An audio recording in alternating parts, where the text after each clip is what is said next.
The Old Woman in the Wood, a fairy tale by the Brothers Grimm. A poor servant girl was once traveling with the family with which she was in service through a great forest. And when they were in the midst of it, robbers came out of the thicket and murdered all they found. All perished together except the girl, who had jumped out of the carriage in a fright and hidden herself behind a tree. When the robbers had gone away with their booty, she came out and beheld the great disaster. Then she began to weep bitterly and said, "What can a poor girl like me do now? I do not know how to get out of the forest, no human being lives in it, so I must certainly starve." She walked about and looked for a road but could find none. When it was evening she seated herself under a tree, gave herself into God's keeping, and resolved to sit waiting there and not go away, let what might happen. When, however, she had sat there for a while, a white dove came flying to her with a little golden key in its mouth. It put the little key in her hand, and said, "Dost thou see that great tree? Therein is a little lock, it opens with the tiny key, and there thou wilt find food enough, and suffer no more hunger." Then she went to the tree and opened it, and found milk in a little dish, and white bread to break into it, so that she could eat her fill.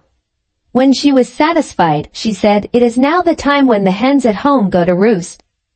I am so tired I could go to bed too."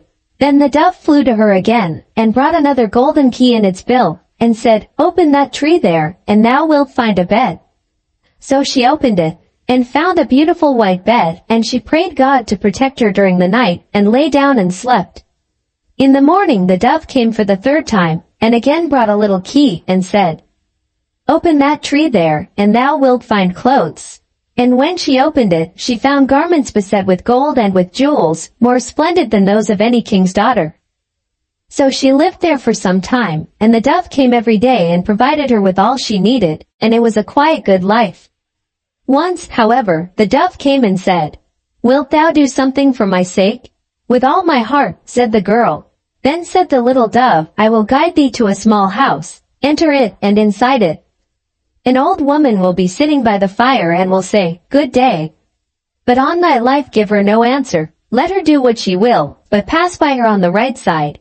Further on, there is a door, which open, and thou wilt enter into a room where a quantity of rings of all kinds are lying, amongst which are some magnificent ones with shining stones. Leave them, however, where they are, and seek out a plain one, which must likewise be amongst them, and bring it here to me as quickly as thou canst." The girl went to the little house, and came to the door. There sat an old woman who stared when she saw her, and said, "Good day, my child." The girl gave her no answer, and opened the door. "Whither away?" cried the old woman, and seized her by the gown, and wanted to hold her fast, saying, "That is my house, no one can go in there if I choose not to allow it."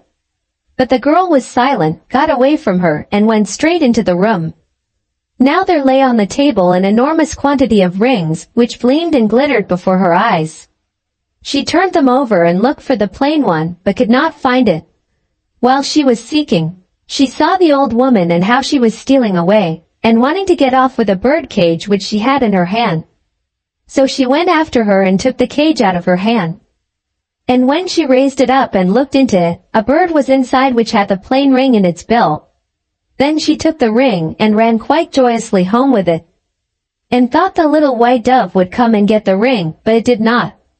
Then she leant against a tree and determined to wait for the dove, and, as she thus stood, it seemed just as if the tree was soft and pliant, and was letting its branches down. And suddenly the branches twined around her, and were 2 arms, and when she looked round, the tree was a handsome man, who embraced and kissed her heartily, and said, "Thou hast delivered me from the power of the old woman, who is a wicked witch. She had changed me into a tree, and every day for 2 hours I was a white dove, and so long as she possessed the ring I could not regain my human form." Then his servants and his horses, who had likewise been changed into trees, were freed from the enchantment also, and stood beside him. And he led them forth to his kingdom, for he was a king's son, and they married and lived happily.